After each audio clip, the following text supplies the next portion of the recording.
4월 5일 월요일. 우리 딸은 호박이 먹기 싫구나. 어떤 엄마가 하루는 저녁밥을 준비하는데 메뉴가 호박국이었습니다. 아이는 국 안에 있는 호박을 보자 꺼려하더니 결국 호박은 그대로 남기고 국물만 먹었습니다. 엄마는 화가 나서 왜 호박은 안 먹는 거야? 하고 물었습니다. 왜 안 먹었는지 궁금해서 물은 게 아니라 먹기 싫은 것도 먹어야 한다는 것을 알면서 안 먹었다는 것이 마음에 들지 않아서입니다. 엄마는 인생이란 하기 싫은 것도 해야 할 때가 있고 하고 싶은 것도 참아야 할 때가 있다는 것을 알려주고 싶었을 것입니다. 하지만 아이는 입술을 실룩거리더니 곧 울기 직전입니다. 엄마는 정신을 바짝 차렸습니다. 몸에 좋은 음식을 어떡하지? 하기 싫어도 옳은 것을 해야 하는데 이걸 어떻게 가르치지? 생각하던 엄마는 모험을 하기로 했습니다. 우선 아이의 마음에 함께 있어주기로 했습니다. 아이가 사랑받는다는 느낌이 들도록 그리고 자신이 소중하다는 생각을 하게끔 해주고 싶었습니다. 우리 딸은 호박이 먹기 싫구나 하고 말했더니 아이는 살짝 웃음을 띄었습니다. 내친김에 호박 안 먹는다고 엄마가 화낼 줄 알았구나 했더니 아이는 웃음이 빵 터졌습니다. 우리 딸이 야채를 안 먹으면 엄마가 힘들게 만든 보람이 없게 되니 엄마는 너무 속상해 라고 말했습니다. 아이는 히히 엄마가 화낼 줄 알았는데 화내지 않아서 좋아요 라면서 마지막 한 수저마저 다 먹었습니다. 부모의 교육관과 아이의 본능이 충돌할 때 대개는 억지로라도 가르치려고 합니다. 하지만 부모도 어렸을 때에 이미 겪어본 일이기 때문에 그런 억지가 별 효용이 없다는 것을 잘 알고 있습니다. 혹시 지금 아이를 키우고 있는 입장이라면 다시 생각해 봅시다. 오늘의 말씀. 내 자녀에게 부지런히 가르치며 집에 앉았을 때에든지 길을 갈 때에든지 누워있을 때에든지 일어날 때에든지 이 말씀을 강론할 것이며 신명기 6장 7절. 오늘의 찬송 570장. 주는 나를 기르시는 목자. 오늘의 만나. 모든 것이 잘 될 것이라는 마음과 기대를 자녀에게 전하고 자녀가 문제를 가지고 있을 때 자신을 잃지 않도록 합시다.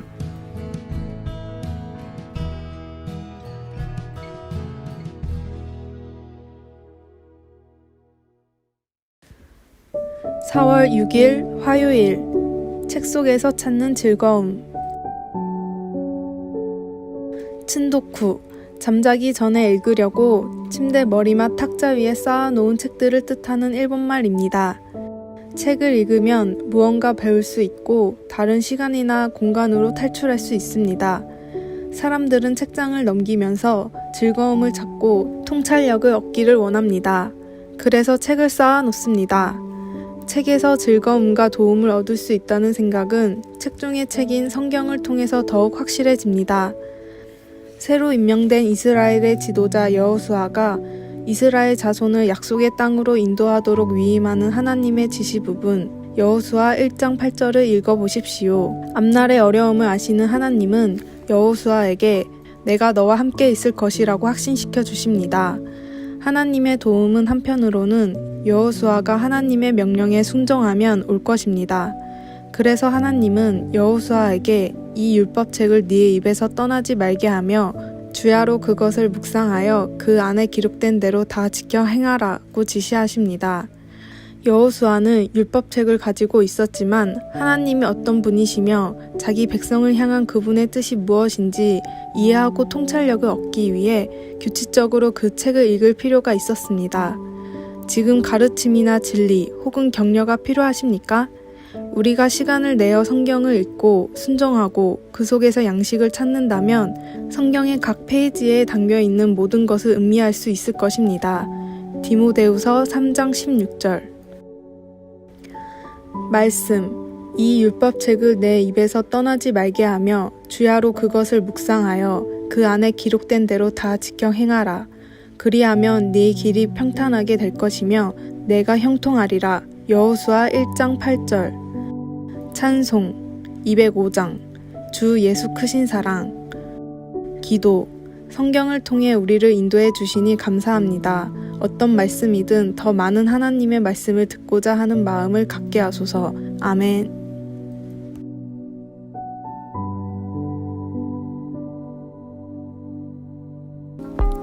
4월 7일 수요일. 인생은 일방통행. 1919년 미국에서는 뉴욕에서 파리까지 비행기로 날아가는 대회가 있었습니다. 성공할 때까지 누구나 도전할 수 있던 이 대회에는 10억이나 되는 상금 때문에 많은 사람들이 경비행기를 가지고 도전했습니다. 그러나 당시의 기술로는 아직 개인 비행기를 가지고 평양을 횡단하는 것이 어려웠습니다. 그래서 많은 사람들이 도전을 했지만 대부분 절반 정도만 갔다가 다시 돌아오기 일쑤였습니다. 그런데 이 대회를 지켜보던 한 청년은 이렇게 생각했습니다. 참 이상하단 말이야. 파리를 가려고 도전을 한 사람들이 어째서 중간에 돌아올 생각을 하지? 청년은 몇 주의 준비를 한 뒤 대회에 도전을 했고 당당히 성공을 했습니다. 뉴욕에서 파리까지 최초로 횡단을 한 찰스 린드버그는 자신의 성공 비결을 이렇게 말했습니다. 대회에 참가하는 사람들은 대부분 위험을 대비해 구조에 필요한 무전기, 라디오, 비상식량 등을 챙기더군요. 그런 자세로는 절대로 5,800km를 비행할 수 없습니다. 나는 오로지 연료를 더 싣기 위해 낙하산조차 싣지 않았습니다. 내 목표는 오직 뉴욕에서 파리로 가는 것이었으니까요. 인생은 천국으로 가는 여정으로 다시는 돌아오지 못하는 일방통행입니다. 떠났다 다시 돌아올 고향처럼 세상에 집착하지 말고 우리의 본향으로 가기 위한 삶을 준비하십시오. 오늘의 말씀. 이는 하나님이 우리를 위하여 더 좋은 것을 예비하셨은즉 우리가 아니면 그들로 온전함을 이루지 못하게 하려 하심이라. 히브리서 11장 40절. 오늘의 찬송 241장 아름다운 본향. 오늘의 만나. 주님, 땅에 남기는 삶이 아니라 천국을 예비하는 삶을 살게 하소서. 지금의 삶이 어떠한지 점검해 봅시다.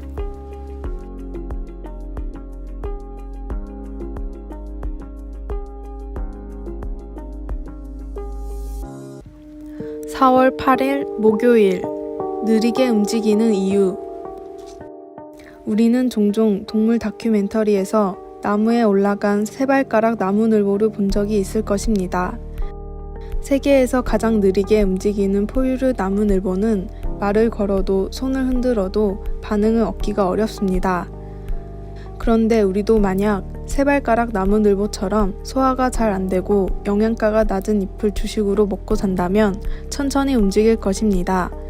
느헤미야도 이스라엘 역사를 되돌아보면서 느리게 가는 또 다른 예와 그 이유를 상기시켜 주는데 이 이야기는 전혀 우습지 않습니다.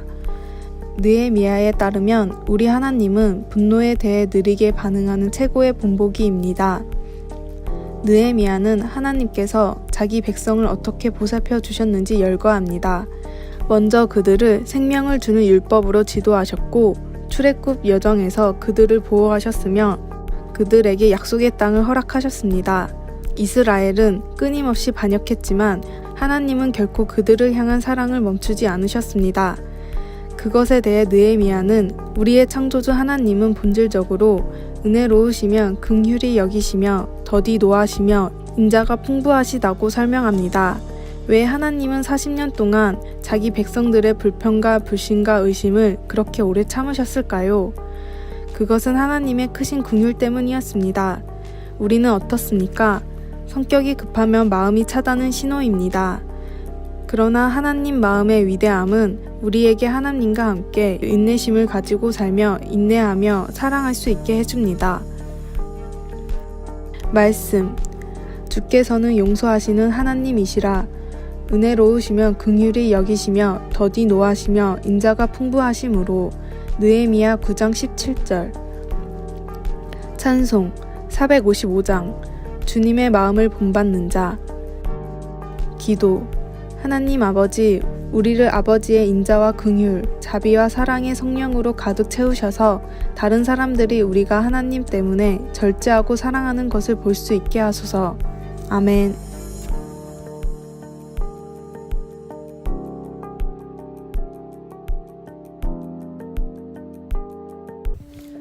(4월 9일) 금요일. 같은 보상의 차이. 듀크대 경제학과 교수인 댄 에리얼리는 사람들을 움직이는 동기를 연구하기 위해 참가자를 모집했습니다. 비슷한 성향의 사람들을 모아 두 그룹으로 나눈 뒤에 단순한 디자인의 블록을 조립하고 돈을 지급했는데 첫 조립에는 $2를 주고 이후 80%씩 금액을 깎았습니다. 블록을 완성시킨 돈은 실험이 끝나고 일괄 지급하기로 했습니다. 과연 어느 정도까지 돈 때문에 조립을 하게 될 것인가가 실험의 목표였습니다. 먼저 일반적인 실험을 진행하던 첫 번째 그룹은 평균 10개 정도를 조립했습니다. 두 번째 그룹의 실험은 조금 달랐는데 이번에는 블록이 모자란다는 이유로 옆에서 조립을 하자마자 바로 분해를 했습니다. 그런데 실험으로 받는 돈은 똑같았음에도 자기가 만든 블록이 바로 해체된 것을 본 그룹은 평균 7개 정도만 조립을 하고는 실험을 마쳤습니다. 결국 같은 난이도의 일을 하고 같은 돈을 받는다 해도 그 일을 통한 보람을 느끼는가가 성취도에 큰 영향을 미친 것입니다. 실제로 완성된 블록을 옆에서 본 첫 번째 그룹의 사람들이 실험에 대한 만족도도 2배나 높았습니다. 두 그룹이 받은 돈의 차이는 단돈 3,000원 정도였습니다. 신앙의 열매가 필요한 것은 가장 먼저 나의 신앙생활에 도움이 되기 위해서입니다. 씨를 뿌리는 사람은 반드시 거두리라는 주님의 말씀을 믿고 추수할 그날을 위해 열심히 씨를 뿌리십시오. 오늘의 말씀. 거두는 자가 이미 삭도 받고 영생에 이르는 열매를 모으나니 이는 뿌리는 자와 거두는 자가 함께 즐거워하게 하려 함이라. 요한복음 4장 36절. 오늘의 찬송 307장. 소리 없이 보슬보슬. 오늘의 만나. 성과가 없다고 불평하기보다 더 열심히 추수를 위해 준비하게 하소서. 더 많은 열매를 위해 신앙도 일도 정진하십시오. 아래의 빨간색 글자 구독을 누르시어 더 많은 전도의 열매를 맺으시기를 기도합니다.